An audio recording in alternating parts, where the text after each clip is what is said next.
Isang mapagpalang hapon po sa ating lahat, mga Kamex Vlog. Andito po tayo sa bayan po ng Umingan, Pangasinan. Pero po tayong tinitignang lupa rito na may rice land tsaka may kunting burol. Ito, nandito tayo sa pinakamataas ngayon na part. So mga ano siguro to, mga 2,000 square meter ang ano burol nito. So tapos rice land na po lahat. Diyan po ang boundary natin. May kapitbahay po tayo rito, oh. So pwede po tayong magpatay ng bahay po rito kung dito po ang gusto nyo, yung natatanaw po ninyo yung ano, yung mga palayan ninyo. Pwede din tong ano, magpagawa ng fish pond, paalaga ng konting baboy, manok, kambing, yan. Pwede po rito kasi nasa gitna po tayo ng ano. Pero yung property naka barangay road po siya, nakadikit po siya. Pero nandito po tayo sa may likod or sa gitnang part.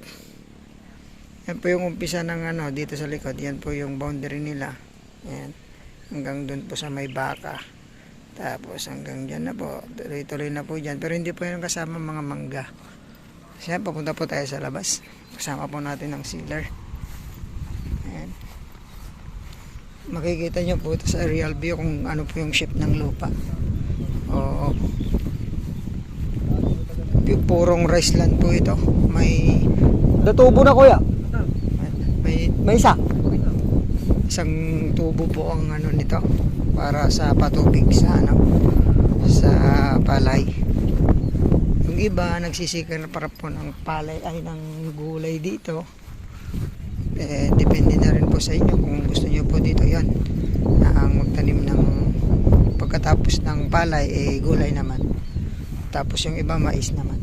So dito po tayo sa pinakamataas na part. Ayan, pababa po. Yan po yung lupa, yung boundary po dyan. Ganon po yung lupa. Ayan, so makikita po ninyo sa aerial view. I-shape ko po ito para makita po ninyo. Medyo maluwang po ito, 4 na hektarya, 4.3 mahigit ang area po nito. Ang title nito tatlo, isang 2,000 plus, isang 8,000, tsaka isang 3 hectares mahigit. So yun po ang ano, yung 33 na title nakasanla po sa tao, pero anytime daw po pwede po natin siyang kunin basta mabayaran po yung kanilang pagkakautang. So malis naman po yung kanilang ano papers sa updated docs naman ho, pangalan po ng tatay nila. So yan, kasama po yung property yan. Yan po ang boundary nila sa may mga mangga. Hanggang dun po. Yan. Pupunta po tayo dun sa may barangay road. Napakalapit po nito sa ano, National Highway. Wala pa atang 500 meters. Sabihin natin baka 300 meters lang po ito. Nasa highway ka na, papuntang Isabela, tapos papuntang Carmen sa exit Tiplex. Accessible po itong property na to, mga ma'am sir. Hindi po kayo accessible ang lupa na to. Napakabilis lumabas sa ano highway. Galing kayong Manila, 2 hours and 20 minutes nandito ka na po. O hindi lang, depende po sa bilis yung ano. So dito tayo po sa bayan ng Umingan, Pangasinan. Yan, minsan sinisinkrap to ito, pero ngayon hindi na kasi bibenta na po itong property na to. Hindi na tinamnan. Ayan, hanggang dyan po sa may mga kabahayan na po yan. Yan, yan ito yung mga bahay. So maluwang-luwang po ito. Ito yung part na 8,000 nakadikit sa barangay road. Ito po yung part na 33,000, yung 3 hectares. Yung burol naman po ang ano, yung nakasama po sa ano yan, 33. Tapos sa side yung 2. Ayan.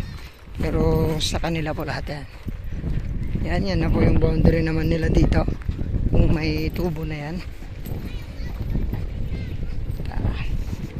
Yan, napakagandang magpatayo ng bahay po rito. Sa harap din kasi mataas na part din po ito. Hindi po ito nababaha. Pwedeng gawing resort po ito. Dahil marami pong ano dito, tao. Yan po.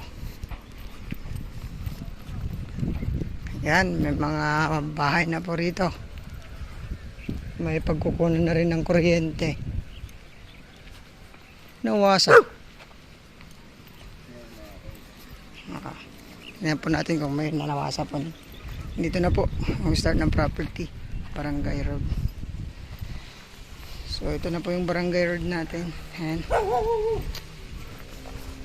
May part pa po na hindi pa po na semento, pero yung iba sementado na. Yan po ang lapit po ng kuryente sa May Bata. Tapos yun, cemented road na po yun. Ayan po. Yan po yung kuryente. So yun, sana ho magustuhan nyo itong property na to. 4 na hektarya mahigit, 4.3. 43,604 I think. Ayan.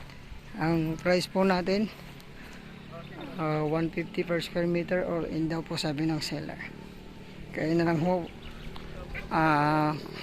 may pag-usap sa kanya kung tayo po ay tatawad pa sa price niya. So yan no, maraming salamat. Bayan po ng Umingan, Pangasinan, 4.3 hectares, 3 titulo. Sana ho magustuhan niyo po ito. God bless po sa ating lahat. Bye bye po.